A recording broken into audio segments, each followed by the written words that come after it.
Hey everyone, this is Prakash Thakur and welcome to intelligent academy. Guys, हम लोग अभी GK GS या फिर जनरल अवेयरनेस की एक सीरीज चला रहे हैं जो कि सीमेट एग्जाम के लिए वेरी वेरी इंपॉर्टेंट है। और इसमें हम लोग मोस्ट एक्सपेक्टेड क्वेश्चन यानी कि जो वेरी इंपॉर्टेंट क्वेश्चन है एग्जाम कंसर्न से, वो मैं कवर कर रहा हूं। क्योंकि अब बहुत टाइम बचा नहीं है एग्जाम में, तो हम बहुत डिटेल में डिस्क्राइब करके नहीं कर सकते सेशंस को। हाँ, आप अगर चाहो तो मेरे पेड लेक्चर्स ज्वाइन कर सकते हो। इंटेलिजेंट एकेडमी ऐप डाउनलोड करके वहां पे बहुत सारे सेशंस होंगे और आप एक दिन में अभी तो 8 to 10 सेशंस अटेंड करो तो शायद अच्छे प्रिपरेशन कर पाओगे। क्योंकि अगर आप अब कम सेशंस लोगे तो नहीं पॉसिबल है, क्योंकि बहुत कम टाइम बचा है। तो मैं अभी most expected objective questions cover करा रहा हूं। आप सबसे रिक्वेस्ट है डेली आके इंटेलिजेंट एकेडमी पे प्लेलिस्ट चेक कर लो, अपडेटेड लेक्चर्स मिलेंगे। कभी कभी बीच में गैप हो जाता है क्योंकि थोड़ा सा मैं भी इंसान हूं तो हेल्थ इशू हो जाता है या कभी कुछ ऐसा हो जाता है, फैमिली में भी हेल्थ इशू हो गया तो उसके वजह से कभी कभी बीच में गैप भी हो जाएगा। But I will do my best कि हम ज़्यादा से ज़्यादा आपको सेशंस अटेंड करा सके या दे सके। तो चलिए आज का लेक्चर हम लोग शुरू कर लेते हैं। इकोनॉमिक्स का पार्ट 2 लेक्चर है ये। 1 पहले दे चुका हूं मैं आपको। चलिए अभी हम लोग इस पे आते हैं। क्या है टॉपिक, क्वेश्चन क्या देखो, the percentage change in demand for goods divided by percentage change in its price is known as a. तो क्या बोल रहा है कि अगर प्राइस में चेंज होने से डिमांड में जो चेंज आता है उसे क्या बोलते हैं, आपको आंसर देना। तो जल्दी आप लोग कमेंट कीजिए। देखो बहुत टाइम नहीं दूंगा मैं आपको क्योंकि ज्यादा टाइम है भी नहीं। 10 सेकेंड में आंसर दो, फिर मैं एक्सप्लेन करना शुरू करूंगा। चलो जल्दी से 10 सेकेंड में आंसर दे दो, जल्दी से 10 सेकेंड में आंसर दो। ओके, तो अभी हम लोग स्टार्ट कर लेते हैं इसको समझना। देखो एक फॉर्मूला होता है, ये मैं डिटेल लेक्चर में ज्यादातर समझाता हूं। एक होता है formula price elasticity of demand. इसका मतलब क्या होता है, इसका मतलब होता है, थोड़ा ऊपर से लिख रहा हूं ताकि हो जाए, चेंज इन डिमांड, ठीक है, change in demand divided by change in price. अब डिटेल में समझोगे तो ऐसा लिखा होता है, change in demand due to change in price. ये उसका डेफिनेशन हो गया पूरा। बट फॉर्मूला क्या है, percentage change in demand divided by percentage change in price. ठीक है, तो percentage change in demand divided by percentage change in price. अब सब में यहां पे भी बना दो। यहां क्या कॉन्सेप्ट बन रहा है, परसेंटेज चेंज। यहां पे भी क्या हो रहा है, परसेंटेज चेंज, शॉर्ट में लिखा हो। अब एक बात समझो क्या होता है एग्जाम्पल के साथ। देखो मान लो कि आप कोई सामान खरीदते हो जेन्युइनली, जैसे मान लो कि मान लो पनीर खरीदते हो या सिंपल और कुछ ले लेते हैं। चलो मान लो आप एक चिप्स का वेफर खरीदते हो तो वो 5 रुपीज़ का मिलता है। तो अगर आपको ये पता चलता है ना कि अब वो 5 रुपीज़ की जगह 7 रुपीज़ का हो गया है, तो कहीं ना कहीं बहुत हद तक लोग कम खरीदते हैं। और अगर वही चीज़ ये हमें पता चले कि 5 रुपीज़ की चिप्स अपना 3 रुपीज़ का मिलता है, तो लोग थोड़ा ज़्यादा खरीदते हैं।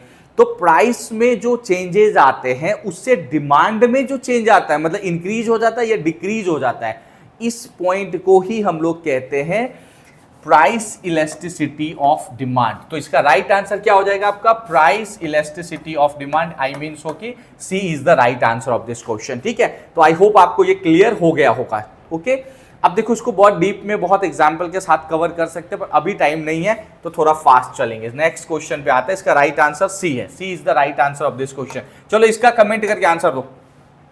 आप लोग कमेंट करके आंसर देना शुरू कर दीजिए, जल्दी से बताइए, 10 सेकेंड में आंसर बताइए, तब तक मैं क्वेश्चन पढ़ रहा हूं। The measure of responsiveness of the demand for T towards the change in the price of coffee in the market is an example of. क्या बोल रहा है कि द मेजर ऑफ रिस्पॉन्स जो है, रिस्पॉन्स देखना है टी की, ठीक है, of the demand for T towards the change in the price of coffee. Coffee की प्राइस में चेंजेस आने से टी के डिमांड में क्या होता है, ठीक है, क्या चेंजेस आते हैं, उसको क्या बोलेंगे। देखो यहाँ एक बात समझना, आप कमेंट कीजिए, मैं अभी आंसर बता दूंगा, मैं थोड़ा सा एक्सप्लेन कर रहा हूं। देखो क्या होता है, इसको क्या कहते हैं हम लोग कि जैसे आप समझते हो कि चाय और कॉफ़ी दोनों एक जैसे प्रोडक्ट हैं। आई मीन कुछ लोग चाय भी पीते हैं, कुछ लोग कॉफ़ी भी पीते हैं। तो होता क्या है, इसको हम एक तरह से सब्स्टिट्यूट गुड्स कहते हैं। क्या नाम है इसका? Substitute goods. अब ये क्या होता है, जैसे मान लो कि कॉफ़ी की कीमत जब बढ़ जाता है ना, तो बहुत सारे लोग कॉफ़ी छोड़ के चाय पीने लगते हैं। अगर चाय की कीमत बढ़ जाता है तो बहुत सारे लोग चाय छोड़ के कॉफ़ी पीने लगते हैं। तो मतलब एक चीज की प्राइस बढ़े ना तो दूसरे के डिमांड में इंपैक्ट पड़ जाए, यानी कि डिमांड बढ़ जाए या घट जाए, इस बात को कहते हैं हम लोग सब्स्टिट्यूट गुड्स, या फिर इसका नाम क्या है? Cross elasticity of demand. बात समझ में आया? क्या नाम है? Cross elasticity of demand. तो इसका राइट आंसर क्या हो जाएगा? ये B, cross elasticity of demand. I hope ये समझ में आ गया होगा। और ये कौन सा, किस टाइप का गुड है? सब्स्टिट्यूट गुड है। सब्स्टिट्यूट गुड है इसको बोलते हैं हम लोग।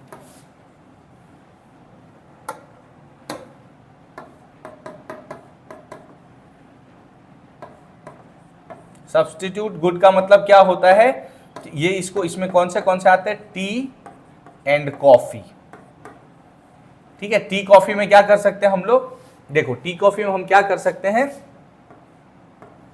टी कॉफी में अगर टी की कीमत चेंज होगा तो कॉफी पे इंपैक्ट पड़ जाता है, कॉफी का चेंज होगा तो टी पे इंपैक्ट पड़ जाता है। तो आई होप आपको ये क्लियर हो गया होगा कि ये क्या है, सब्स्टिट्यूट गुड का क्या मतलब होता है। एंड इसका राइट आंसर होगा क्रॉस इलास्टिसिटी ऑफ डिमांड, ये होता है। चलो आई होप ये भी आपको क्लियर हो गया होगा। हम अगले क्वेश्चन की तरफ बढ़ेंगे। इसका राइट आंसर है बी। नेक्स्ट क्वेश्चन है जीडीपी स्टैंड फॉर। चलो जल्दी कमेंट करके आंसर बताओ। जीडीपी स्टैंड फॉर, जीडीपी का फुल फॉर्म क्या होता है? जल्दी आंसर बताइए। ये आपने पढ़ा होगा 8, 9, 10 के किसी न किसी क्लास में तो पढ़ा ही होगा इसके बारे में। जल्दी बताइए। ओके, तो देखो इसका क्या होगा। देखो जीडीपी का मतलब क्या होता है? इसका मतलब होता है ग्रॉस डोमेस्टिक प्रोडक्ट, जिसका यहां पे राइट आंसर है D, gross domestic product is the right answer. Full form क्या होता है? ये जीडीपी का। तो आई होप आपको क्लियर हो गया। लर्न कर लेना, वेरी इंपॉर्टेंट क्वेश्चन है, एग्जाम में आने की पॉसिबिलिटी बहुत ज्यादा। अब करेंट में ये भी हो सकता है। देखो इसी बात को अगर हम करेंट अफेयर से कनेक्ट करें तो करेंट में आ जाएगा कि प्रेजेंट जीडीपी ग्रोथ रेट क्या है, ये क्वेश्चन बनेगा। प्रेजेंट करेंट अफेयर्स पढ़ोगे ना, करेंट अफेयर्स, तो क्या होगा? प्रेजेंट जीडीपी ग्रोथ रेट क्या है। या एक क्वेश्चन इस पर से ये बनता है कि वर्ल्ड बैंक या IMF, international monetary fund, IMF का फुल फॉर्म भी पूछ सकता है। वर्ल्ड बैंक या आईएमएफ ने प्रोजेक्टेड ग्रोथ क्या बताया है, मतलब कितना परसेंट बोला है, इनका प्रोजेक्टेड जो ग्रोथ होता है जीडीपी का वो क्या बताया है। तो ये आपको क्या करना भाई, गूगल करके लर्न कर लेना। ये क्या करोगे, गूगल कर लेना कि प्रेजेंट जो है जीडीपी ग्रोथ क्या बताया है, होने वाला है। तो गूगल करोगे, प्रेजेंट वाला डेटा आएगा, लर्न कर लेना। वेरी वेरी वेरी इंपॉर्टेंट है। फिर बता रहा हूं जीडीपी ग्रोथ क्या होगा।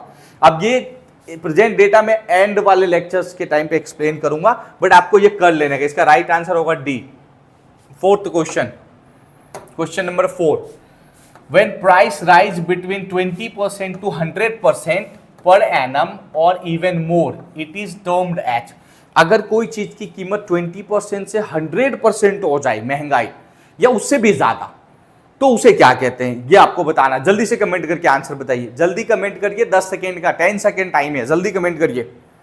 ओनली 10 सेकेंड टाइम है आपके पास, जल्दी से कमेंट कीजिए। ठीक है, चलो आंसर बता रहा हूं। देखो अगर आप खुद सोचो, कोई चीज 20% से 100% हो जाना मतलब बहुत ज्यादा ग्रोथ हो जाना, और कोई चीज बहुत ज्यादा होता है ना, उसको कहते हैं हाइपर। कभी कभी आपको गुस्सा आ जाता होगा, नहीं बोलते हाइपर टेंशन हो गया, हाइपर हो गया बंदा। हाइपर मतलब जरूरत से ज्यादा हो जाना। तो यहां ऐसे भी समझ सकते हो, इसका राइट आंसर क्या होगा, हाइपर इन्फ्लेशन। इन्फ्लेशन का मतलब होता है कि कम चीज खरीदने के लिए बहुत ज्यादा पैसा देना, मतलब टू परचेज फ्यू थिंग्स। बात समझ रहे हो, यानी कि कम वस्तु खरीदने के लिए हमें बहुत ज्यादा पैसा देना पड़ता है। या नॉर्मल लैंग्वेज में बोलोगे, इन्फ्लेशन मतलब महंगाई। इन्फ्लेशन मतलब महंगाई कहते हैं उसे। तो आई होप समझ गए होगे। तो हाइपर इन्फ्लेशन होगा, जरूरत से ज्यादा कीमत बढ़ गया, इसका राइट आंसर होगा D. D is the right answer of this question and I hope आपको क्लियर हो गया होगा। कुछ लगे तो कमेंट करके पूछ लेना। नेक्स्ट क्वेश्चन पे आते हैं हम लोग। विच of the following is an overhead expense in a production cost. अब प्रोडक्शन कॉस्ट में ओवरहेड एक्सपेंस इनमें से कौन सा है? चलो कमेंट करके बताओ आप मुझे, तब तक मैं एक्सप्लेन कर रहा हूं। देखो, ओवरहेड एक्सपेंस का मतलब होता है ऐसा एक्सपेंस ना जो जरूरी नहीं है या आउट ऑफ द वे चला जाना। मान लो आप कुछ शॉपिंग करने जा रहे हो, जो बेसिक नेसेसिटी वाली चीज है, उसके अलावा कुछ ऐसा अजीब सा खरीद लेना, या आप सिंपल लैंग्वेज में जिस भी चीज में हम काम कर रहे हैं उससे ओवर लिमिट हो जाना, मतलब चीजों से एकदम बाहर की चीज। तो आपको ये बताना है कि प्रोडक्शन वाले जो कॉस्ट खर्चे होते हैं उनमें इनमें से कौन सा है बाहर के चीज जो प्रोडक्शन से जुड़ा ना हो। इसका मतलब ये है। तो इसका राइट आंसर होगा इंश्योरेंस। ठीक है, अब देखो प्रोडक्शन में क्या होता है? रॉ मटेरियल होता है भाई, सामान खरीदोगे कि नहीं खरीदोगे। लेबर होता है, लेबर मतलब जो वर्कर काम करेंगे। और कंज्यूमेबल मैन्युफैक्चरिंग सप्लाईज भी होता है, भाई सामान देगा तो ही तो आगे का सामान बनाओगे। तो ये होता है। लेकिन इंश्योरेंस ना, प्रोडक्शन से क्या लेना देना इंश्योरेंस का। तो ये इसके लिए क्या हो गया? ओवरहेड, मतलब भाई अलग चीज हो गया, बिल्कुल हटके हो गया एकदम से। तो इसको कहेंगे ओवरहेड एक्सपेंस। ठीक है, किसी में भी ये ओवरहेड वाला टॉपिक दे सकता है। आपको याद रखना, जिसमें देगा उससे हटके चीज होगा एक, वो ओवरहेड एक्सपेंस बोल सकते हो। तो आई होप ये आपको क्लियर हो गया होगा। इसका राइट आंसर क्या है? इंश्योरेंस, यानी कि C is the right answer of this question and I hope you guys understand well. So let's go for next question पे चलते हैं। अब ये है आपका अगला क्वेश्चन। आप लोग कमेंट करके आंसर दीजिए प्लीज, पहले से कमेंट करना शुरू कीजिए। विच of the following is not a variable cost for a firm. किसी कंपनी के लिए इनमें से कौन सा वेरिएबल कॉस्ट नहीं है, ये बताना है आपको। तो आप लोग कमेंट कीजिए। पहले मैं 2 पॉइंट बता दूं, जब ये क्वेश्चन आ गया है तो हमारे जो कॉस्ट जनरली होते हैं, एक होते हैं फिक्स्ड कॉस्ट, ठीक है, और एक होते हैं वेरिएबल कॉस्ट। ये 2 तरह के कॉस्ट होते हैं। इनमें क्या डिफरेंस है भाई, ये समझना है। देखो, फिक्स्ड कॉस्ट उसे बोलते हैं कि आप प्रोडक्शन कितना भी करो, कंपनी में कितने भी सामान बनाओ, कितने भी यूनिट प्रोड्यूस करो, आपका वो वाला कॉस्ट यूनिट में प्रोडक्शन बढ़ने या कम होने से चेंज नहीं होगा। यानी प्रोडक्शन के बढ़ाने घटाने से आपका एक्सपेंस जो चेंज ना हो उसे कहते हैं फिक्स्ड कॉस्ट। ठीक है, अब एग्जांपल देता हूं भाई। एक बात बताओ, मैनेजर की सैलरी, जो मैनेजर है आपका, उसका सैलरी क्या चेंज होता है क्या? आप बताओ। मान लो कि आप ना, आपकी कंपनी में आज 100 मोबाइल बना या 1000 मोबाइल बना, मैनेजर तो मैनेजमेंट करता, मोबाइल थोड़े ना बनाता है वो। तो अगर मैनेजर की सैलरी आपने 1 लाख रखी है और आप 10 मोबाइल बनाओगे तो भी वो 1 लाख लेगा, और अगर आप 1000 मोबाइल बनाओगे तो भी 1 ही लाख। ऐसा नहीं कि उसको 2 लाख रुपए सैलरी दे दोगे आप। आई होप कि आपको ये बात क्लियर हो रहा होगा। तो फिक्स्ड जो होता है ना, हमारे प्रोडक्शन घटे बढ़े उससे क्या होगा, इंक्रीज डिक्रीज हो प्रोडक्शन, लेकिन क्या हमारे एक्सपेंसेस चेंज ना हो, उसे कहते हैं फिक्स्ड कॉस्ट। मैनेजर की सैलरी आ गई भाई, प्रॉपर्टी टैक्स क्या होगा? Property tax. आई मीन सो अगर आपने कंपनी खोल रखा है, आप प्रोडक्शन करो ना करो, कंपनी चलाओ ना चलाओ, आपको उस प्रॉपर्टी का टैक्स तो भरना ही पड़ेगा। ये क्या होता है? फिक्स्ड कॉस्ट होता है। या आप बहुत कंपनी में काम करा लो, करोड़ों कमा लो, पर टैक्स थोड़े ज्यादा भरोगे, टैक्स तो फिक्स्ड ही होता है। बात समझ में आया? तो फिक्स्ड कॉस्ट क्या होता है? ये सारे क्या है? Fixed cost. वेरिएबल कॉस्ट क्या होता है? Raw material. अगर आप रॉ मटेरियल क्या होता है? जिससे कि सामान बनेगा। रॉ मटेरियल किसे कहते हैं? कच्चा सामान, यानी इसी से सामान बनेगा ना, फाइनल गुड बनेगा, इससे फिनिश गुड बनेगा। तो अगर आप 10 यूनिट बनाओगे, मान लो आप 10 समोसे की दुकान है, 10 समोसा बनाओगे भाई, तो उतने आलू चाहिए आपको, उतने ही सारे सामान चाहिए ना आपको। अगर आप 1000 समोसे बनाओगे तो और ज्यादा आलू चाहिए कि नहीं चाहिए उसके लिए। तो आपको रॉ मटेरियल क्या होता है? Variable cost. जितने सामान बनाओगे उतना लगेगा। ठीक है, उसके बाद क्या है? मान लो इलेक्ट्रिसिटी बिल है भाई, जितना कंपनी चलाओगे उतनी इलेक्ट्रिसिटी की बिल आएगी। ये भी क्या होता है? वेरिएबल हो गया। किसी को कमीशन वगैरह दोगे, ये सब भी क्या होता है? ये सब वेरिएबल वाला हो जाएगा आपका। किसी को कमीशन दोगे प्रोडक्ट सेल वेल करने पे, जिस भी चीज पे, वेरिएबल हो गया आपका। लेबर, ये भी वेरिएबल है। ज्यादा भाई जितना सामान बनाओगे उतना पैसा लगेगा ना, उतना लेबर लगेगा आपको, तो ये वेरिएबल है। तो ये वेरिएबल है, ये वेरिएबल, ये वेरिएबल, यानी कि ये वाला वेरिएबल नहीं है। तो इसका हमारा राइट आंसर क्या होगा? This is the right answer, क्योंकि ये प्रॉपर्टी टैक्स मतलब कितना भी प्रोडक्शन करो चेंज नहीं होगा। Which of the following is not variable बोल रहा है, तो ये राइट आंसर होगा, A is the right answer of this question. देखो इतना एक्सप्लेन करना पड़ेगा भाई, तभी समझ में आएगा। मैं इससे शॉर्ट में, अगर आप लोग ये चाह रहे हो क्वेश्चन दूं आंसर बताओ, क्वेश्चन दूं आंसर बताओ, तो मॉक टेस्ट लगाओ। यहां थोड़ा एक्सप्लेन नहीं करूंगा तो समझ नहीं आएगा बहुत सारे बच्चों को। आप एक दो थोड़े इंटेलिजेंट होते हैं, उसको खुश करने के लिए मैं सबको दुखी तो नहीं कर सकता, तो सॉरी भाई, जो थोड़े इंटेलिजेंट हो थोड़ा एडजस्ट कर लो, थोड़ा समझ लो, रिवीजन कर लो, या तो आप भगा लेना, फास्ट कर लेना वीडियो को, अगर आपको कॉन्सेप्ट ये समझना नहीं हो तो, ठीक है। चलो, तो कुछ बच्चों के आते रहते हैं कमेंट की सर थोड़ा और फास्ट कर दो और फास्ट कर दो, तो इसमें ये प्रॉब्लम हो जाएगा, थोड़ा समझाना तो पड़ेगा भाई मुझे। आई होप प्लीज आपको बुरा ना लगे, दिल पे मत लेना भाई, समझ रहे हो ना, मैं ये इसलिए कह रहा हूं क्योंकि थोड़ा समझाना पड़ेगा ना, समझ नहीं आएगा सबको। देखो, विच of the following is not included in the financial budget of India. भाई इंडिया का बजट फिर आएगा, हर साल आता है पता है ना, तो बजट जो है इंडिया का निर्मला सीतारमण जी मतलब लाती हैं वही फाइनेंस मिनिस्टर के हिसाब से।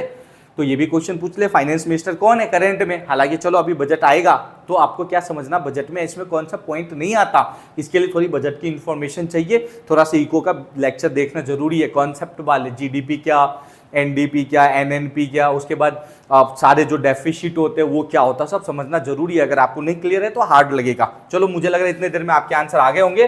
तो इसका राइट आंसर क्या होगा? इसका राइट आंसर होगा क्रेडिट कंट्रोल। क्यों? क्योंकि रिवेन्यू डेफिसिट क्या होता है भाई, ठीक है। फिस्कल डेफिसिट भी बजट में डिस्कस करते हैं, प्राइमरी डेफिसिट भी डिस्कस करते हैं, पर क्रेडिट कंट्रोल नहीं करते। क्यों? क्योंकि क्रेडिट कंट्रोल का तो कुछ और ही काम है। क्या है क्रेडिट कंट्रोल? थोड़ा सा एक्सप्लेन कर रहा हूं, ठीक है। क्रेडिट कंट्रोल कौन बनाता है? ये करता है आरबीआई, और थोड़ा बहुत फाइनेंस मिनिस्ट्री भी बोल सकते हो। क्रेडिट कंट्रोल का काम कौन करता है? आरबीआई करता है। क्रेडिट कंट्रोल मतलब क्या कि महंगाई को कंट्रोल करना, इन्फ्लेशन को कंट्रोल करने को हम लोग क्या कहते हैं? Monetary policy of credit control, ठीक है। तो यही होता है। तो ये जो चीज है ये बजट में नहीं बात होती इसकी, इसलिए ये वाला हमारा आंसर होगा। तो आई होप समझ गए होंगे। अब आरबीआई कैसे करता है ना भाई, ये खाली क्रेडिट कंट्रोल 4-5 घंटे का लेक्चर होगा, सिर्फ क्रेडिट कंट्रोल कैसे होता है 5 से 6 घंटे लेक्चर लगेंगे करने में, डिटेल में अगर मैं एक्सप्लेन करूं तो। आई होप समझ में आ गया होगा। इसका सी राइट आंसर होगा, C is the right answer of this question. तो गूगल कर लेना कभी, आरबीआई के क्रेडिट कंट्रोल के कितने टाइप्स होते हैं, बहुत डिटेल में। अगर आप बैंकिंग वगैरह के एग्जाम दोगे ना उसमें बहुत डिटेल में होता है ये। चलो नेक्स्ट पे आते हैं, क्वेश्चन नंबर 8 क्या है? Which is the most commonly used measure for the size of the economy. भाई इकोनॉमी के साइज बताने के लिए कौन सा मोस्ट कॉमन चीज है, ठीक है, कौन सा नॉर्मल चीज है जो लोग समझ जाते अच्छे से। अब देखो उसमें कैसा है, ये सभी इकोनॉमी बताते हैं। ग्रॉस नेट प्रोडक्ट भी इकोनॉमी का एक मेजर होता है, नेट डोमेस्टिक प्रोडक्ट भी होता है, ग्रॉस डोमेस्टिक प्रोडक्ट जीडीपी भी है, नेशनल नेट ये है। आपको यही बताना सबसे कॉमन कौन सा? भाई सबसे कॉमन ये है सी, जीडीपी, ग्रॉस डोमेस्टिक प्रोडक्ट जो है सबसे कॉमन इकोनॉमी को साइज बताने के लिए। इकोनॉमी की साइज नहीं बोलते हैं, मोदी जी भी क्या बोलते हैं कि इंडिया की जीडीपी $5 ट्रिलियन करने का है। समझ में आ गया? दूसरे कंपनी के और अलग अलग जीडीपी होते हैं। तो हमारी कंट्री की साइज बतानी हो ना, कितने हैं बिजनेस का, तो वो जीडीपी से बताते हैं, ठीक है। जीडीपी क्या होता है? अब देखो इतना बहुत टाइम नहीं है तो भी शॉर्ट में बता रहा हूं। जीडीपी का मतलब होता है कि हमारे इंडिया की कंट्री के बाउंड्री में जो भी एक साल के अंदर जो भी रेवेन्यू होते हैं, जो भी प्रोडक्शन होते हैं, वो सारा चीज क्या आएगा? जीडीपी में आ जाएगा। मैं इन शॉर्ट बता रहा हूं, देखो इसका बहुत डीप में डिस्क्राइब किया जा सकता है, पर वो कब? जब हम डिस्कशन वाली या डिस्क्रिप्शन वाले लेक्चर आएंगे तब, अभी इतना नहीं जाते हैं। तो इसका राइट आंसर क्या आ जाएगा? C is the right answer of this question and I hope you guys understand well. If you face any kind of difficulty, okay listen, if you face any kind of difficulty you can WhatsApp me, you can it means message me on my app or on YouTube also, okay? So don't worry about that. I hope you are going it means you are studying well. So let's go for next question. तो अगला question देखते हैं। देखो, in the government budget when the expenses made by nation are more than the source of income, then the difference between the income and expense is termed at। भाई देखो budget में आप comment करके answer देते रहो, आप अपना answer देते रहो, ठीक है। तो क्या है समझो, कि अगर इन बजट में इनकम से सोर्स जो है उससे ज्यादा खर्चे हो जाए, इनकम से ज्यादा खर्चे हो जाए तो उसे क्या बोलते हैं, यहां क्वेश्चन है। ठीक है, इसके लिए भी डीप में नॉलेज होना जरूरी है आपका इको का, फिलहाल मैं बता दे रहा हूं। इसे कहते हैं रिवेन्यू डेफिसिट। डेफिसिट वर्ड जहां लग जाएगा ना उसका मतलब समझना कमी की ही बात कर रहे हैं। डेफिसिट वर्ड ही का मतलब होता है कमी वाली बात कर रहे हैं। तो आप खुद बताओ कि भाई अगर आप इनकम करोगे 100 रुपए, इनकम 100 रुपीज है और एक्सपेंस खर्चे कर दोगे 200, तो आप माइनस में ही जाओगे ना भाई, माइनस में ही जाओगे। इसका मतलब डेफिसिट में हो, तो इसको क्या कहेंगे, रेवेन्यू डेफिसिट कहेंगे, राइट। तो आई होप ये क्लियर हो गया होगा आपका। इसका राइट आंसर देख लो, B is the right answer of this question. अब ये सबका अपना एक मतलब है, पर इतना टाइम नहीं है इसलिए थोड़े शॉर्ट में ले रहे हैं। ठीक है, चलो नेक्स्ट क्वेश्चन की तरफ बढ़ेंगे। अब question number 10, when we divide NNP, I mean so net national product, learn कर लेना भाई। हाँ, ये भी पूछ सकता है NNP स्टैंड फॉर, जैसे GDP था ऐसे NNP पूछ लेगा, net national product by the total population of nation we get. ये वाला कंप्यूट भाई क्वेश्चन भी वेरी वेरी इंपॉर्टेंट क्वेश्चन है आपके एग्जाम कंसर्निंग से, कि when we divide NNP net national product by the total population we get, तो इससे हमें क्या मिलेगा, इसका राइट आंसर होगा A, per capita income. Per capita income का मतलब होता है हमारे कंट्री में प्रति व्यक्ति आय, आई मीन पर जो लोग है ना, हर एक इंसान के ऊपर कितनी इनकम बन रहा है उसको कहते हैं पर कैपिटा इनकम। जितने भी लोग हैं, आई मीन सो आप ये कह सकते हो हमारा टोटल जो इनकम है उसको टोटल पॉपुलेशन से डिवाइड कर दोगे तो पर हेड कितना पैसा बनता है। जैसे अब एक और छोटा सा एग्जांपल, मान लो आपके घर में 5 लोग हैं और आपकी कमाई कितनी है, 50,000 रुपये, 50,000 आपका अर्निंग है और आपके घर में 5 लोग हैं, तो 50,000 डिवाइडेड बाय 5 करोगे तो कितना होगा, 10,000 पर हेड, हर एक व्यक्ति पे 10,000 बन रहा है। इसी बात को कहते हैं पर कैपिटा इनकम। अगर हम पूरे कंट्री में लागू कर दे तो जो नेट नेशनल इनकम होता है NNP डिवाइडेड बाय क्या करोगे, टोटल पॉपुलेशन, तो क्या आ जाएगा, पर कैपिटा इनकम। तो ये क्वेश्चन ऐसा भी पूछ लेगा कि पर कैपिटा इनकम क्या होता है, पर कैपिटा इनकम क्या होता है, ये डायरेक्टली क्वेश्चन भी पूछ लेगा, व्हाट इज मीनिंग ऑफ पर कैपिटा इनकम। तो उसमें क्या डेफिनेशन दोगे कि NNP divided by total population, तो हम क्या निकालेंगे, पर कैपिटा इनकम। तो आई होप ये समझ में आ गया होगा आपको। ठीक है, चलो अगले क्वेश्चन की तरफ बढ़ेंगे। आप लोग को जैसे मैं क्वेश्चन लाता हूं आप आंसर दिया करो। चलो ये आंसर है A is the right answer. Next question पे आ जाते हैं। चलो जल्दी से 10 सेकंड में इसका आंसर बताओ, जल्दी से 10 सेकंड में इसका आंसर बताओ। 10 सेकंड है आपके पास आंसर बताने के लिए।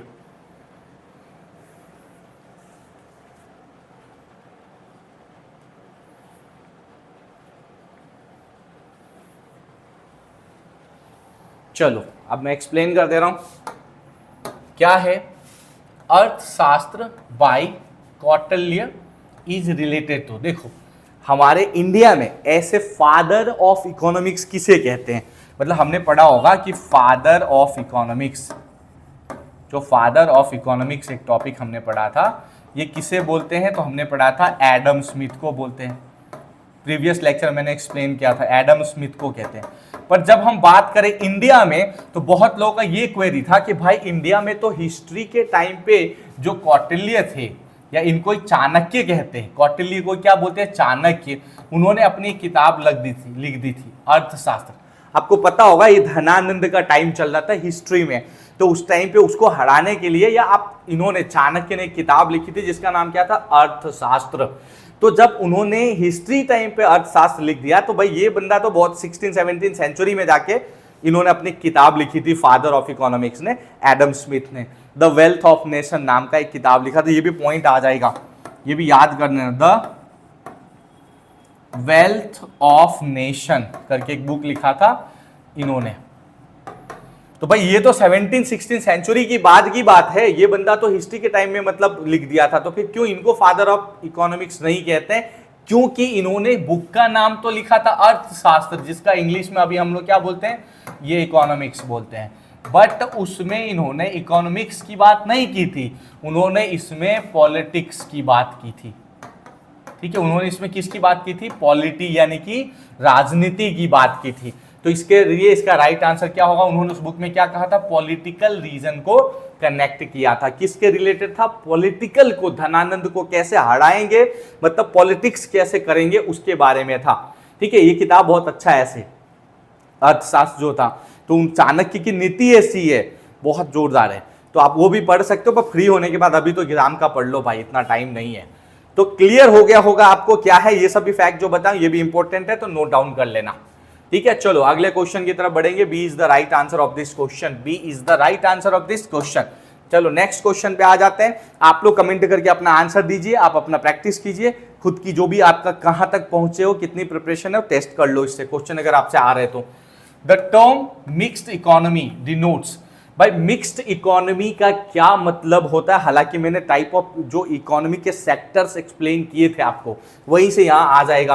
क्या है पहला option, existence of both rural and urban sector, पता नहीं ये तो नहीं होगा।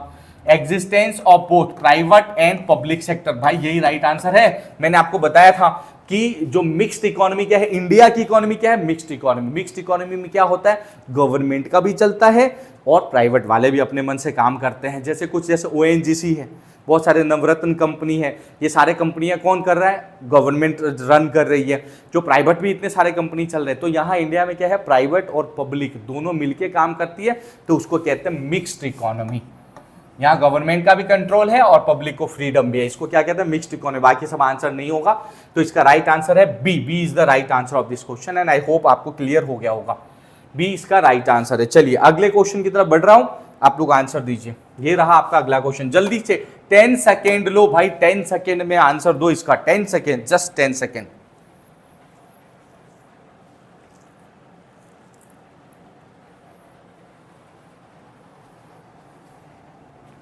चलो अब मैं एक्सप्लेन कर दे रहा हूं। In a capitalistic economy the price are determined by, भाई वेरी वेरी इंपॉर्टेंट क्वेश्चन, हाँ वेरी वेरी इंपॉर्टेंट क्वेश्चन है। क्या बोल रहा है, कैपिटलिस्टिक इकोनॉमी में प्राइस कैसे डिसाइड होता है, तो जिसने पढ़ा होगा डिटेल में उसे ही आएगा, ये सब रट्टा मारने की चीज नहीं है, बिना कॉन्सेप्ट के नहीं कर पाओगे कभी भी। इसलिए पेड जो कोर्सेज आप ज्वाइन कीजिए और कॉन्सेप्ट के लेक्चर GK GS के देखिए, ठीक है। तो चलो अब मैं बता दे रहा हूं, इसका राइट आंसर होगा ए, डिमांड एंड सप्लाई। जो कैपिटलिस्टिक इकोनॉमी होता है वहां गवर्नमेंट का कोई कंट्रोलिंग नहीं होता, आई मीन गवर्नमेंट इंटरफेयर नहीं करता बिजनेस में, लोग खुद बिजनेस करते हैं, उसको कहते हैं कैपिटलिस्टिक इकोनॉमी। अब कैपिटलिस्टिक इकोनॉमी में क्या होता है कि भाई लोग, आप ही मान लो कोई बिजनेस करोगे तो प्रोडक्शन कैसे करोगे, डिमांड सप्लाई के ऊपर ना। अगर आपको लग रहा है कि एक पर्टिकुलर, मान लो एक पेन है, वो पेन बहुत लोगों को जरूरत है, उसकी डिमांड बहुत ज्यादा है, तो ज्यादा प्रोडक्शन करोगे और उसके हिसाब से प्राइसेस भी रखोगे। खाली प्रोडक्शन की बात नहीं कर रहा हूं, मतलब ये डिमांड और सप्लाई पे प्राइस रखते हैं। एक और पॉइंट समझो, मान लो कि आपको पता है एक चीज की डिमांड बहुत ज्यादा है, तो ऑब्वियसली उसकी प्राइस ज्यादा होगी। जब किसी चीज की डिमांड कम होगा तो उसकी प्राइस क्या होगा, कम होगा। बात समझ में आया। तो डिमांड और सप्लाई के हिसाब से प्राइसेस रखे जाते हैं। अब ये एक लाइन का आंसर है ही नहीं, अगर मैं ये कॉन्सेप्ट समझाऊं तो आधा एक घंटे का पूरा कॉन्सेप्ट होता है डिटेल में कि डिमांड सप्लाई से कैसे डिसाइड होता है प्राइसिंग। तो इतने कम लाइन में तो आपको अच्छे से क्लियर हो या ना हो, बट इतना ही समझ लो कि डिमांड ज्यादा रहता है तो प्राइस बढ़ा के लेते हैं, डिमांड कम रहेगा तो प्राइस कम रखते हैं लोग। यही बिजनेस का कॉन्सेप्ट है, ऑब्वियसली हर जगह यही चलता है, बराबर। तो इसका राइट होगा ए। अब बस इसको लर्न कर लो, फिलहाल ज्यादा कुछ ना भी आए तो उसको लर्न कर लो, क्योंकि अब टाइम नहीं है एग्जाम में, लर्न करो। ये राइट आंसर है, डिमांड एंड सप्लाई। चलो नेक्स्ट क्वेश्चन पढ़ते हैं, 14 नंबर क्वेश्चन। आप लोग कमेंट करके आंसर बताइए भाई, आप लोग कमेंट करके आंसर बताइए। क्या है, which of the following are consumer semi durable goods. भैया जल्दी बताइए आंसर क्या होगा। Cars, bike, milk product, food grains, electric appliance, क्या होगा, जल्दी कमेंट करके आंसर बताइए। अब यहां देखो, इसको अच्छे समझने के लिए आपको समझना है पहले ये ड्यूरेबल क्या होता है, तो आपको पता चलेगा कि सेमी ड्यूरेबल की भी बात हो रहा है यहां पे, ठीक है। और एक इसके बाद ये भी होगा नॉन ड्यूरेबल। आप लोग कमेंट करके आंसर बताते रहो, मैं एक्सप्लेन कर रहा हूं। ड्यूरेबल का मतलब होता है भाई लॉन्ग टाइम तक जिसका यूज कर सकते हो, लॉन्ग टाइम तक जिस प्रोडक्ट का यूज कर सकते हो उसे कहते हैं ड्यूरेबल। ड्यूरेबल में क्या आता है, कार आता है, क्या आता है, बाइक आता है, या इस तरह की और भी चीजें जो एक बार खरीदो तो कई सालों तक आप उसका यूज कर सकते हो, उसको क्या कहते हैं हम लोग, ड्यूरेबल। अब सेमी ड्यूरेबल मतलब उससे थोड़े कम टाइम के लिए, उससे थोड़े कम टाइम के लिए, मतलब एक आध साल चलेगा। इसमें क्या आएगा भाई, फैन आ गया, इलेक्ट्रिक वाला सामान आ गया हमारा, समझ में आया। तो इसका मतलब ये कुछ साल चलते हैं भाई, फिर खराब हो जाते हैं। तो इसका राइट आंसर क्या हो जाएगा, D is the right answer of this question. अब नॉन ड्यूरेबल, नॉन ड्यूरेबल में क्या होता है भाई, फूड आइटम जो तुरंत ही खा जाते हो, समझ में आ गया, फिनिश कर लेते हैं हम लोग। तो ऐसी चीज, ये तो तुरंत ही एंड हो जाता है, इसको कहते हैं नॉन ड्यूरेबल, लंबा समय नहीं चलने वाला सामान। सेमी ड्यूरेबल मतलब कुछ टाइम तक चले, एक आध साल, लॉन्ग टर्म चलाना उसको कहते हैं ड्यूरेबल। तो आई होप कि आप ड्यूरेबल, सेमी ड्यूरेबल और नॉन ड्यूरेबल में क्लियर हो गया होगा आपको क्या होता है। और इसका आंसर भी डी आप समझ गए होंगे, राइट आंसर डी है इसका। तो I hope everything gonna be all right. Next question की तरफ बढ़ते हैं। अगला क्वेश्चन है, अ कैमरा, सॉरी कलर थोड़ा चेंज कर दे रहा हूं भाई, आप लोग आंसर दो, अपना आंसर दो आप लोग कमेंट करके। A camera in the hand of professional photographer is dash good. एक प्रोफेशनल फोटोग्राफर के हाथ में कैमरा है तो कैसा सामान है वो, इकोनॉमी के हिसाब से बताना, ठीक है, ठीक, इलेक्ट्रॉनिक सामान ऐसा मत बोल देना, इकोनॉमी के हिसाब से बताना है। चलो क्या है भाई, फ्री है क्या, ऐसा पूछ रहे हैं, इंटरमीडियरी है क्या, कंज्यूमर है क्या, कैपिटल है भाई, क्या होता है इसका मतलब, जल्दी कमेंट करके बताओ। देखो इसका राइट आंसर होगा ये इंटरमीडियरी, ठीक है। इसका क्या मतलब है, देखो इंटरमीडियरी का मतलब होता है रॉ मटेरियल, बीच वाला सामान। रॉ मटेरियल का क्या मतलब है कि जो कोई रॉ मटेरियल है उससे हम क्या करते हैं, इसका यूज करके, रॉ मटेरियल का यूज करके क्या बना लेते हैं, फिनिश गुड बना लेते हैं भाई, फाइनल प्रोडक्ट बना लेते हैं। फिनिश गुड कैसे बनाते हैं, किसका यूज करते हैं, इंटरमीडियरी मतलब बीच का सामान। रॉ मटेरियल मतलब जैसे मान लो, समझो भाई आपको अगर कोई सामान बनाना है तो जैसे चलो कोई छोटा सा एग्जांपल लेते, खाना ही समझ लो, खाना बनाना है तो चावल क्या हो गया, इंटरमीडियरी गुड, यानी कि बीच वाला रॉ मटेरियल। समझ में, आप खाना बनाने के लिए राइस बनाओगे तो पहले वो चावल से बनेगा ना, दाल जो है वो क्या होगा, रॉ मटेरियल। तो वो सब मिलाओगे, दाल चावल सब्जी रोटी सब मिला के खाना बनेगा आपका। तो जो जिस चीज से फिनिश गुड बनता है उसे क्या कहते हैं, इंटरमीडियरी गुड। अब यहां देखो भाई, फोटोग्राफर जो उसके हाथ में कैमरा है, उसके हाथ में क्या, फोटोग्राफर के हाथ में कैमरा, तो ये उसका क्या है, रॉ मटेरियल। इस कैमरा से फोटो खींचेगा, फिर उसको स्टूडियो में ले जाएगा, फिर उसको मतलब कंप्यूटर से एडिटिंग करेगा, तब फिनिश गुड बनेगा। तो फिनिश गुड फोटो बनाने के लिए उसे कैमरे की जरूरत है, कंप्यूटर की जरूरत है। ये सारे क्या हो गया, इंटरमीडियरी गुड्स, मतलब बीच वाला सामान, रॉ मटेरियल, जिसका यूज करके हम सामान बनाते हैं, फाइनल प्रोडक्ट, ठीक है। अब ये सब फिर बोल रहा हूं अच्छे से डिटेल में, तो आप डिस्क्रिप्टिव वाले सेशन में ही कराऊंगा, वो बाद में होगा। अभी फिलहाल तो इतना समझ लो, बहुत एनफ है। नेक्स्ट क्वेश्चन के ऊपर चलेंगे। अब नेक्स्ट क्वेश्चन देखो, production of a commodity mostly through the natural process is an activity of, मतलब नेचुरल प्रोसेस से अगर कोई चीज प्रोड्यूस हो रहा है, बना रहे हैं, तो वो क्या कहलाएगा, इनमें से, यानी प्राइमरी सेक्टर होगा, सेकेंडरी सेक्टर होगा, टर्सरी सेक्टर होगा, टेक्नोलॉजी सेक्टर होगा, आपको बताने हैं।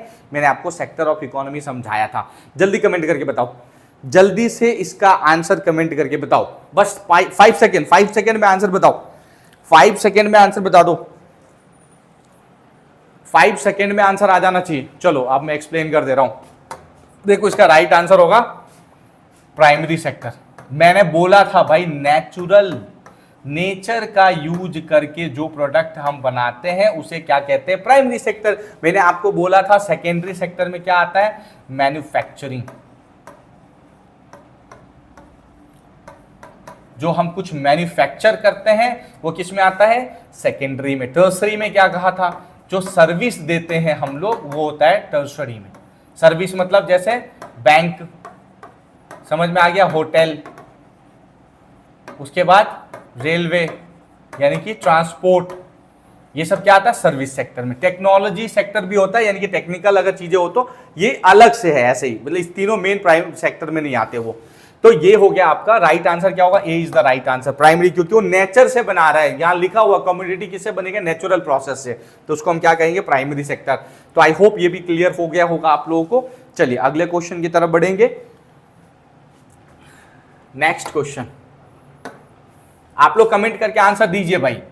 The 4 factors of production are, the 4 factors of production क्या होगा? What is the 4 factors of production? You have to explain. चलो कमेंट करके जल्दी से आंसर बताओ। देखो मैं अगेन बता रहा हूं, I can explain you each and everything, each and every aspects in English. Okay, I am fluent, I don't have any issue with the English, but what I have issue, if I will talk continuously only in English language, then what happen? My I think 70% students who comes from the Hindi medium background, like who comes from the UP, Bihar, MP and Rajasthan, they state they just don't understand properly. So I am trying my level best. I explain in both languages, sometime in Hindi, sometime in English, so that it is English you can say. So every student can understand. So I am extremely sorry if somebody is not understanding in English and somebody is not understanding only in Hindi. मैं पूरी कोशिश कर रहा हूँ दोनों में बताने का, तो थोड़ा सा एडजस्ट कीजिए प्लीज़। देखो क्वेश्चन तो इंग्लिश में आता, मैं इंग्लिश में रख रहा हूँ, मैं बोल इसलिए रहा हूँ हिंदी में ताकि सबको समझ में आए। तो भी अगर लगे कोई चीज़ हिंदी समझ नहीं आ रही आप लोगों को, क्योंकि कुछ बच्चों का कमेंट था सर आप इंग्लिश में एक्सप्लेन कीजिए हिंदी में नहीं, तो प्लीज़ आप स्पेशली कमेंट कर देना ये वाले पॉइंट हिंदी में क्लियर नहीं हो रहे तो मैं इंग्लिश में एक्सप्लेन कर दूंगा, ठीक है। चलो हम आगे बढ़ेंगे। तो इसका राइट आंसर क्या होने वाला? A is the right answer of this question.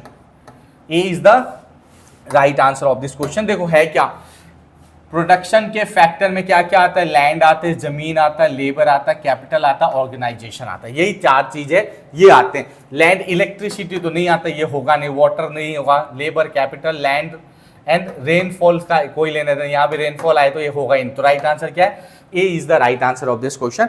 So I hope you guys understand well. देखो प्रोडक्शन, इसको क्या कहते हैं? Factors of production. जब पूछेगा तो याद रखना लैंड, लेबर, कैपिटल, ऑर्गेनाइजेशन, इसको क्या कहते हैं? Factors of production.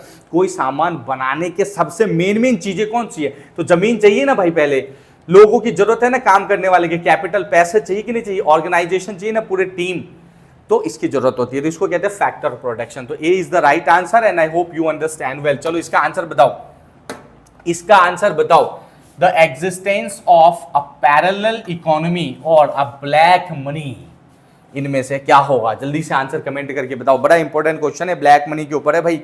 Black money पे तो देखो सरकारें गिर गई थी, सरकार यहाँ वहाँ हो गया सब। आप लोग ब्लैक मनी का सही से आंसर देना, नहीं तो पेपर में तकलीफ हो जाएगा ब्लैक मनी को लेके। जल्दी बताओ आंसर क्या होगा।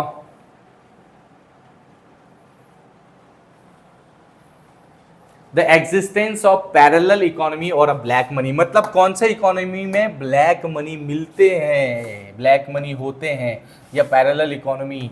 तो कहने का मतलब है, देखो इसका राइट आंसर आएगा बी। क्या है? Make the monetary policies less effective. मैंने कहा था मॉनेटरी पॉलिसी को ही कहते credit control policy. RBI design करती है, आरबीआई के हाथ में होता है कैसे पैसे छपेगा, कैसे मतलब पैसे प्रिंट होगा, कहाँ जाएगा, कैसे सर्कुलेशन होगा, महंगाई कैसे कम होगा, किसे लोन देना है नहीं देना है, किस तरह से बिजनेस ग्रोथ कराना है, सारा कंट्रोल आरबीआई के हाथ में होता है। तो इस सिचुएशन में अगर आरबीआई की पॉलिसी एकदम स्ट्रिक्ट एंड प्रॉपर होगा तो वो ब्लैक मनी बनने ही नहीं देगा। अगर सारी चीजें अंडर कंट्रोल है, सब में जीएसटी का कॉन्सेप्ट आ रहा है, सब ऐसे इस तरह से सिस्टम बनाया गया कि कोई चोरी कर ही नहीं सकता, सिंपल। तो अगर हमारी मॉनेटरी पॉलिसी से ये चीजें कंट्रोल होती है तो मॉनेटरी पॉलिसी अच्छा होगा, इफेक्टिव होगा, तो क्या होगा? ब्लैक मनी बनेगा ही नहीं। तो ये काम है आरबीआई का। तो आई होप इसका राइट आंसर क्या होगा? B is the right answer of this question. और बाकी का कोई कॉन्सेप्ट नहीं। Make the economy more competitive, इससे कुछ नहीं है। Ensure a better distribution of income and wealth, इससे ये चीज नहीं कम होगा। अब आप कैसे इंश्योर करोगे better distribution of income and wealth? ये भी इसके थ्रू ही काम कर सकते हो, ठीक है। इंश्योर इंक्रीज प्रोडक्टिव इन्वेस्टमेंट ना। B is the right answer of this question and I hope you understand. ये मॉनेटरी पॉलिसी कंट्रोल होता है, ये आरबीआई करती है। तो गवर्नमेंट अच्छी हो तो चाहे तो कोशिश करके ब्लैक मनी रोक सकती है भाई। ये ईमानदारी होना जरूरी है, ऑनेस्टी होगा तो ही रुकेगा। आप जब आपको पता है कि करप्शन पूरा भरा पड़ा होगा तो कौन रोकेगा? सब करप्शन में ही अगर बिजी रहेंगे तो ऐसा नहीं होगा। तो अगर अच्छी पॉलिसी हो तो रोका जा सकता है इसे। नेक्स्ट क्वेश्चन देखो, division of labour is the result of. अगर हम लेबर डिवाइड करते हैं कि ये स्पेसिफिक लोग इस डिपार्टमेंट में काम करेंगे, ये लोग इस डिपार्टमेंट में काम करेंगे, ये लोग ऐसे इस डिपार्टमेंट में काम करेंगे, उसे क्या बोलेंगे? जल्दी से कमेंट करो। बहुत आसान आंसर है इसका, बहुत ही इजी क्वेश्चन है। क्या है इसका आंसर? स्पेशलाइजेशन। भाई जब अलग अलग डिपार्टमेंट में अलग अलग तरह के लोग रखोगे तो लोग क्या कहेंगे? क्या है यहाँ पे? स्पेशलाइजेशन है। बात समझ में आ गया? तो इसको स्पेशलाइजेशन कहते हैं। तो बाकी का हाँ है, कॉम्प्लिकेटेड वर्क का कोई मतलब नहीं है, excessive pressure, excessive supply of labour ना, स्पेशलाइजेशन। स्पेशलाइजेशन कर रहे हैं, सबको सेपरेट डिपार्टमेंट वाइज वर्कर को रख रहे हैं, तो डिवीजन ऑफ लेबर को हम कहते हैं specialisation. So D is the right answer of this question. D is the right answer of this question. आप लोग कमेंट करते रहिए भाई, आपका जो आंसर आ रहा है कमेंट करिए। एक और रिक्वेस्ट है आपसे कि पूरे सेशन में, अभी डेली आपको 20 क्वेश्चंस के सेशन दूंगा, आपको बताना है 20 में से आप कितने करेक्ट कर पाइए, कमेंट करके मुझे जरूर बताइए। सबसे रिक्वेस्ट है, जिससे मुझे पता चले आपका परफॉर्मेंस कैसा हो रहा है। क्योंकि देखो आपके जो सीमेट का एग्जाम है उसमें भी तो जीके के 20 क्वेश्चन आते हैं, तो उसमें भी आपके परफॉर्मेंस यहां से कैसे चल रहा है वो पता चल पाएगा। तो 20 में से कितना करेक्ट कर पाते हो मुझे जरूर कमेंट करके बताना प्लीज, ठीक है। चलो नेक्स्ट क्वेश्चन, 20 नंबर क्वेश्चन, आप लोग आंसर दीजिए, आप अपना आंसर कमेंट में करते रहिए। Who said economics is the science of wealth? भाई किसने कहा था इकोनॉमी क्या है? Science of wealth. ये डेफिनेशन किसने दिया था? तो इसका राइट आंसर जल्दी से कमेंट कर दो, मैं बता दे रहा हूं। इसका राइट आंसर है एडम स्मिथ ने। इन्होंने पहली बार इकोनॉमिक्स की क्या है डेफिनेशन दी थी कि इकोनॉमिक्स क्या है? ये साइंस ऑफ वेल्थ है। इन्होंने अपनी कौन सी किताब में दी थी? द वेल्थ ऑफ नेशन में, ठीक है। तो ये भी क्वेश्चन बहुत बार रिपीट हुआ है, द वेल्थ ऑफ नेशन में। पहले भी एक पॉइंट एक्सप्लेन कर चुका हूं, फिर लिख दे रहा हूं क्योंकि ये इंपॉर्टेंट है। ये बुक का नाम पूछ देता है। द वेल्थ ऑफ नेशन किसने लिखा है? एडम स्मिथ ने लिखा है। इसी बुक में इन्होंने कौन सी डेफिनेशन दी? Economics is the science of wealth. और इसीलिए इनको क्या कहते हैं? इसीलिए इनको कहते हैं father of economics. Father of economics इनको इसीलिए कहते हैं। तो आई होप आपको ये बातें क्लियर हो गया होगा। राइट आंसर इसका क्या है? डी। देख लो, D is the right, sorry C is the right answer of this question. Adam Smith होगा इसमें। तो आई होप आप लोगों को इतनी बातें समझ में आ गया होगा। मैं अगेन बता रहा हूं, देखो मैं आपको फ्री सेशन दे रहा हूं, तो मैं बस इतना ही चाहता हूं कि आप अपने जूनियर्स जो आपके पीछे अगले साल जिन्हें एग्जाम देना सीमेट का, वो लोगों को जरूर शेयर कीजिए सेशंस, ताकि अगले साल जो मेरा पेड कोर्स आ रहा है वो एकदम वैल्यूबल होगा। Approximately 550 live plus recorded sessions होने वाले हैं। एक एक सब्जेक्ट को डीप में करूंगा। और एक और रिक्वेस्ट है, जिसे भी ज्वाइन करना हो अगले साल के लिए स्टार्ट में ज्वाइन करें। फैब से ही लॉन्च करूंगा मैं कोर्स, तो अगर आप स्टार्ट से ज्वाइन करोगे आपके पास 1 साल पढ़ने के लिए होगा। अब तो पता चल गया कि जैन में एग्जाम होने वाला सीमेट का, तो अगर आप अभी से शुरू करोगे तो मैं गारंटी दे रहा हूं 100% ला पाओगे। लेकिन क्या होता है, लास्ट के 2 महीने या 3 मंथ्स होते हैं, तो कोशिश पूरी कर सकते हैं, बट इतने सेशंस होंगे ना कि इतना अटेंड करना भी मुश्किल हो जाता सिर्फ कम टाइम में। तो मेरा आप सबसे रिक्वेस्ट है, अच्छे से अगले साल अगर एग्जाम देना है तो आप दे सकते हो। फिलहाल जो कर रहे हो वो लोग क्या करो, देखो अर्थमेटिक पोर्शन को कवर करो ज्यादा, जीके को कवर करो, इनोवेशन, एंटरप्रेन्योरशिप, रीजनिंग भी इजी होता है। मैथ्स के जो ज्योमेट्री एडवांस मैथ वाला पोर्शन उसको स्किप कर सकते हो। डेटा इंटरप्रिटेशन जरूर पढ़ना, क्योंकि उसके ऊपर 3 क्वेश्चंस जैसे आ जाते हैं, तो 3 क्वेश्चन तो बहुत मैटर करेंगे मैथ में 20 में से। तो डीआई पढ़ना, 2024 में 3 क्वेश्चंस आ गए थे, और उससे पहले भी डीआई के क्वेश्चंस आते हैं। रीडिंग कॉम्प्रिहेंशन इंग्लिश में बहुत जरूरी है, क्लोज टेस्ट वगैरह सबके क्वेश्चंस आते ही रहते हैं। तो आप आराम से करो इंग्लिश, और इन टॉपिक्स को कवर करके आप अच्छे मार्क्स अभी भी ला सकते हो इतने कम टाइम में। लेकिन अगले सेशंस के लिए मेरा वही रिक्वेस्ट है कि जो भी आपके जूनियर हो उनको जरूर बताना कि पहले से ज्वाइन करें, ताकि 1 ईयर अच्छे से पढ़ाई करो, ठीक है। अब ऐसा नहीं कि पहले कैट करो, कैट में नहीं हुआ अच्छा फिर सीमेट करो, तो दोनों में किसी में से अच्छा नहीं होगा। एक चीज को, कॉन्सेप्ट को क्लियर करो, मेरे को कैट करना है कि सीमेट करनी है, और उसके हिसाब से फिर फुल डेडिकेशन उसमें दो। 100% अगर आप सीमेट में भी लाओगे तो अच्छे अच्छे बिजनेस स्कूल में सीमेट के स्कोर चलते हैं भाई, ऐसा नहीं चलता, ठीक है। तो आप देख लो, जैसा भी आपको बेटर लगे तो स्टार्ट से ज्वाइन करो। तो आज के सेशन में इतना ही। आप सबसे रिक्वेस्ट है कि भाई देखो सेशंस को लाइक वगैरह भी कर दो, शेयर भी कर दो अपने फ्रेंड्स के साथ, प्लेलिस्ट को भी शेयर कर देना। और अगले सेशन में अगले दिन फिर एक और लेक्चर लाऊंगा आपके लिए, इको के कुछ सेशंस लाऊंगा अभी, फिर हिस्ट्री, ज्योग्राफी, कॉन्स्टिट्यूशन, मतलब सभी के टॉपिक के सेशंस रखेंगे हम लोग, जीके के। और इनोवेशन एंटरप्रेन्योरशिप के तो मेरे ऑलरेडी 19 सेशंस हो चुके हैं, और भी बहुत मिलेंगे, बट आप कंटिन्यू बने रहिए इंटेलिजेंट एकेडमी जो है ना यूट्यूब चैनल पर। चलो आज के सेशन में इतना ही, फिर मिलता हूँ, तब तक के लिए थैंक यू सो मच।